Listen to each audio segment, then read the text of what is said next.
Lawyers of Reddit, what is the most badass I rest my case moment you ever witnessed? Wasn't my case, but in criminal docket court one morning the accused wore a pair of very unique custom-made red cowboy boots, stolen from the house he was accused of robbing. Wore them to court to plead not guilty. The prosecutor was laughing. In high school a girl had a pair of custom shoes stolen. I think they were fancy colorful Nikes. The girl who stole them wore them to school the next day, and that's how she got busted. She insisted she just happened to get the same pair of shoes. They had the original girl's name in them. They did not have remotely similar names. I was in an accident a few years ago, other guy's fault. He got a ticket for unsafe left turn. And I got a ticket because I wasn't wearing my seatbelt.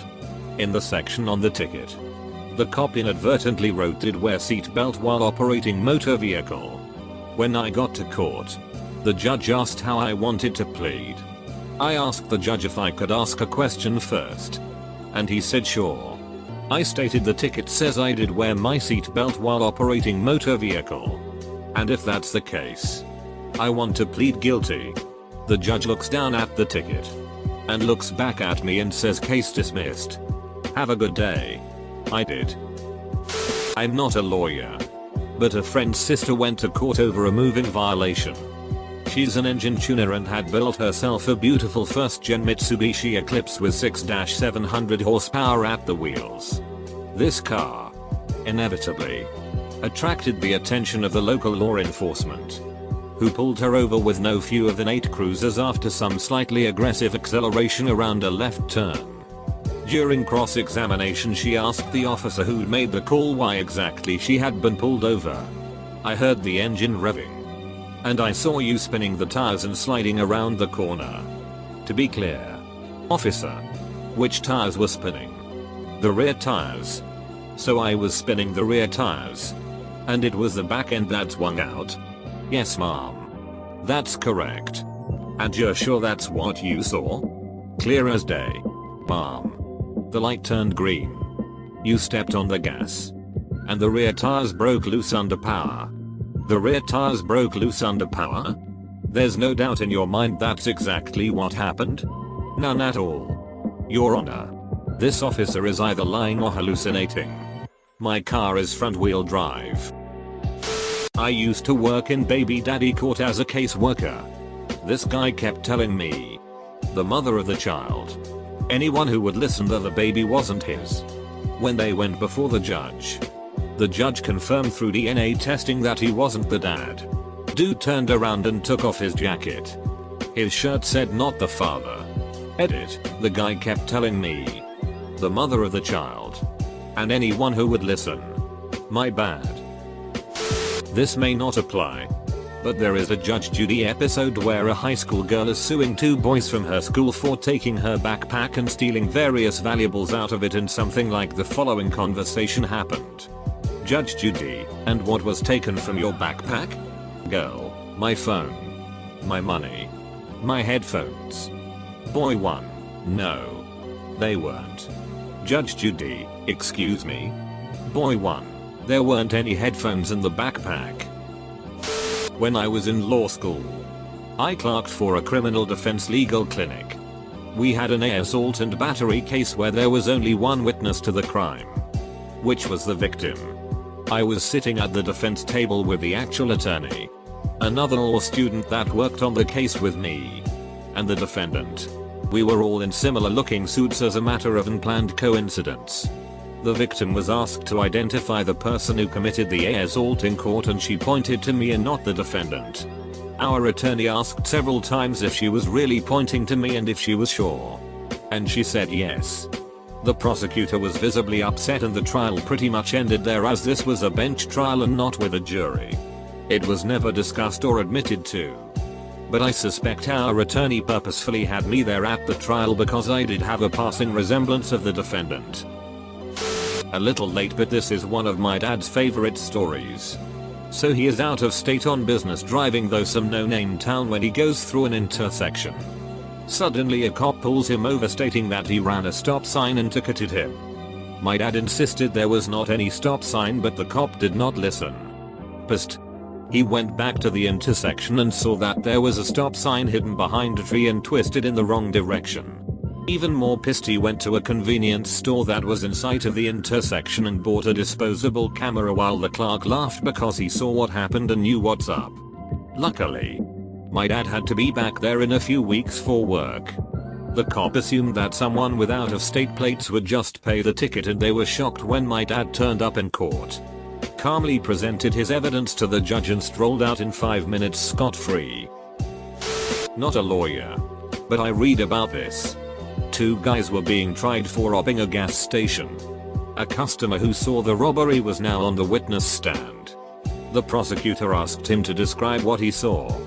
He said that he saw 2 guys robbing the store and then running out, and one of them bumped into him. Then the prosecutor looked at the 2 perps and said, "Are those 2 men in the courtroom today?" At which point, the 2 idiots raised their hands. Case closed. Edit. Grammar. Was on a jury. Defendant attempted to rob a tip jar from a barista, and the barista fought back. He ran, and she tossed the empty jar towards him. Defendant claims that he was hit on the head and injured by the metal tip jar, even though he'd already watched the video. And I already caught this detail. The prosecutor asked to play the video of the robbery again. And then she says how could the barista had hit him in the front of the head when she was throwing it from behind. And he's wearing a hat. She was so annoyed she had to point that out. I almost laughed. Not so much a rest my case moment, but a memorable one. There was a deposition of a witness and a room full of attorneys. Witness is asked if he knows or has spoken with any of the atties in the room before the deposition. Witness responds he knows Atty X because sometimes they go to the same parties and snort coke together. Needless to say, Atty X had an immediate meltdown. A good transcript to keep. Not a lawyer, but I once got stopped by a cop for a fix-it ticket. Basically, you have to fix a broken tail light and get a cop to sign the ticket, or pay the fine. That night, my car was totaled by a drunk driver who ran off the road and hit it at high speed. Can't fix a tail light if you don't have the car anymore. So I wound up going in on my court date to contest the ticket. Say sorry, I couldn't get the light fixed and don't think I should have to pay. The judge gives me this look like what's your excuse? Then I hand over the police report papers and briefly explain about the wreck. I didn't have to pay. I have 2. One my own, and one someone else's. In mine, my client was accused of not leaving this woman alone when she wanted no contact with him. He swore that they were dating, and she'd call the police when she got mad. She swore she wanted nothing to do with him. She had a photo on her phone of him sitting on her porch to prove that he'd come around without her consent.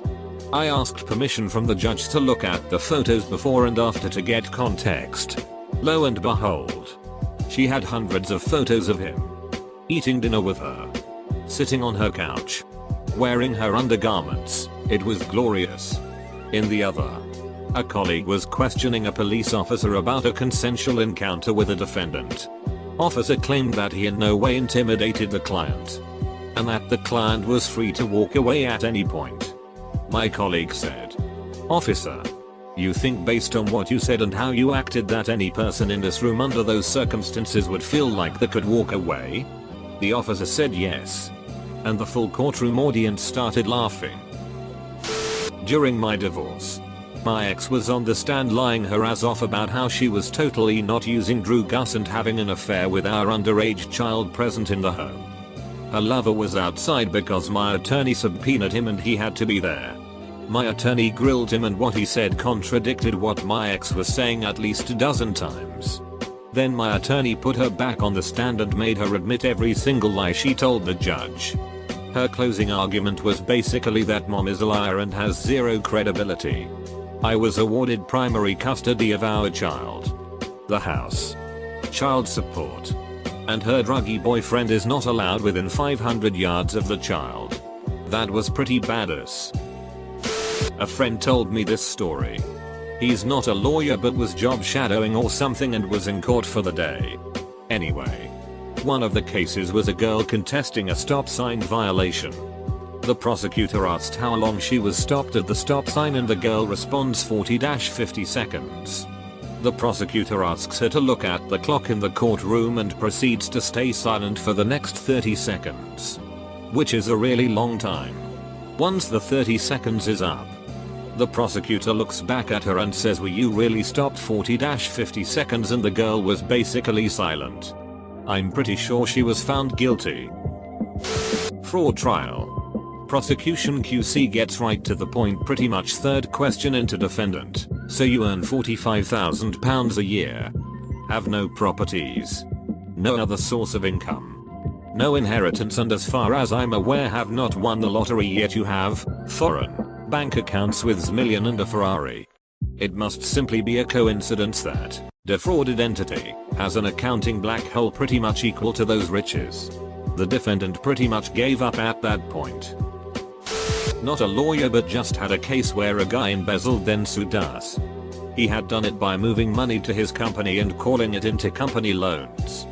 His expert witness, who was a CPA, was asked about their one document they had produced.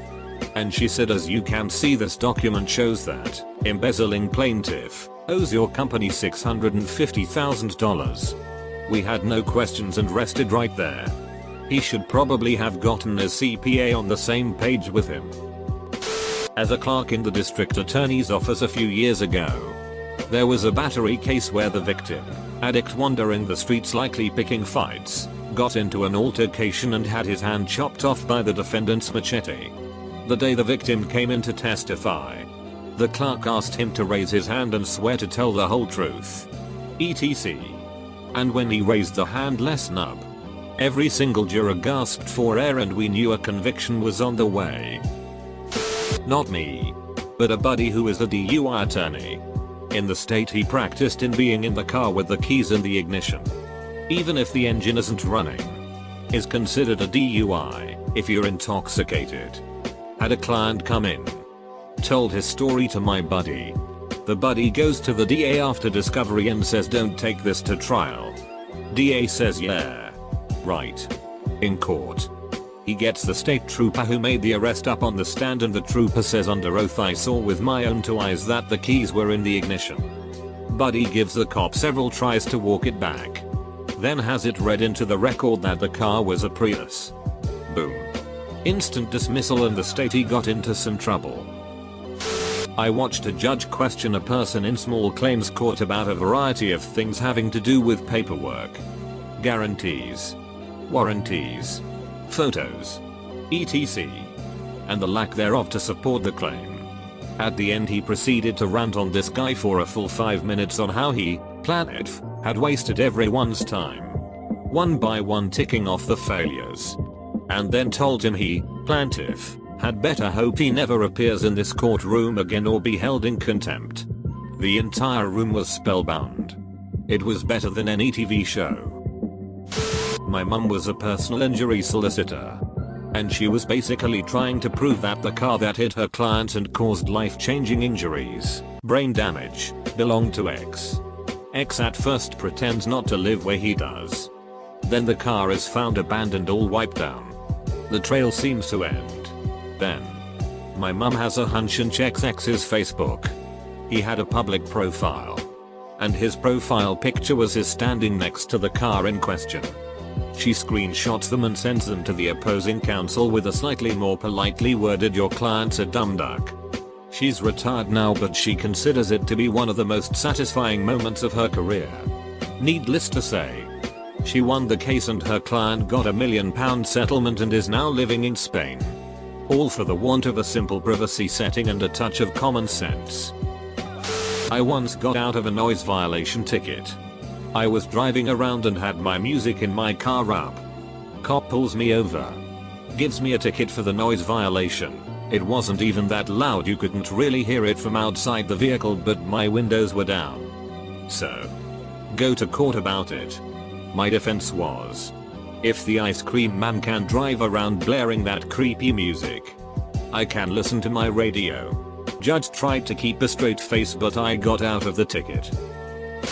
I kind of have the opposite of this. I had court last Tuesday as we were evicting our horrible tenants. I prepared for weeks. I compiled hundreds of papers showing that they were perpetually late. That we always fixed any issues in a timely manner. That they got super pissed when we told them we weren't renewing their lease. etc. I copied every message we had ever sent to each other. Made bullet points and numbered them for the judge to see. I typed what I wanted to say. And practiced it. I was ready to be a lawyer and defend anything they may have said against me. When it was our turn, the judge asked me exactly one question: have the tenants paid the rent? I said no. And that was it. All of my preparation for nothing. I got a violation put against my name for land I didn't own. It was the land next to mine owned by the city. I took pictures of how the violation was posted on the city's land. How the city's land was in violation of grass height laws. Its orientation to my land. How the violation did not have my lot's number but the city lot's number, and brought the posted violation to court with me. Got up to the stand. Explained myself and presented my pictures. The inspector who wrote the violation stood and called me by a name that wasn't mine, then showed pictures of a busted up car with a bunch of weeders on it I had never seen before. The judge raised her eyebrow and asked what address this was. He said an address that was across town from mine. I say that I also do not own that land. She removes the fines. Case dismissed. Definitely not a lawyer. But I once watched my friend get out of a speeding ticket by sheepishly and truthfully informing the judge he was late for a Rolling Stones concert. Judge didn't miss a beat. Just accepted the reason and dropped the ticket. I was in court on a speeding ticket and the case before mine was Fred the town drunk. It went like this. Judge, Fred. The charges here say you were arrested Saturday night in town drunk. How do you plead? Fred? Fred, I don't know. Judge, what do you mean, Fred? Were you in town Saturday night or not? Fred, well, that's what I don't know. I have no idea where I was Saturday night. But if I was in town, then I damn sure was drunk. Judge, chuckling. Okay, Fred. How's $25 sound? I am no attorney, but I once fought a complete crap citation and the officers who wrote it up knew they had pulled it out of their ass and did not bother showing up when I appealed it to Superior Court after losing in a kangaroo little court where I saw the officers meet and laugh with the judge beforehand. A respected attorney and friend of the family was a little disturbed with the situation and offered to represent me. The judge took his seat. The case was read out. Then the judge turned to my attorney and said, "What magical words do you have for me today, John? One of the best feelings of my life." I'm on the defense side arguing that my court-appointed client didn't steal from Walmart. Walmart does not duck around with their loss prevention. My guy wanted to see the video, so I subpoenaed it. It's got him on it. Taking sheet. Trying to return a different item. Getting apprehended. etc. Watched it before trial. Showed it to him before trial. He still wants to go to trial and it's not like I can plead him guilty. So I have to argue it's not him. After the ADA and I finish with the loss prevention officer, client goes up on stand to contend it's not him. ADA's turn on cross. Rips him apart. Guy says he guesses he did it. Judge, any redirect? Counsel? Me, no further questions, Your Honor. Guy later says he might have been drunk when it happened. Then he wants to appeal it after the 10-day notice requirement is up. Thankfully my representation terminates past that point. So I just told him to file motion for appropriate relief and pray. I'm sure that was a great moment for the ADA.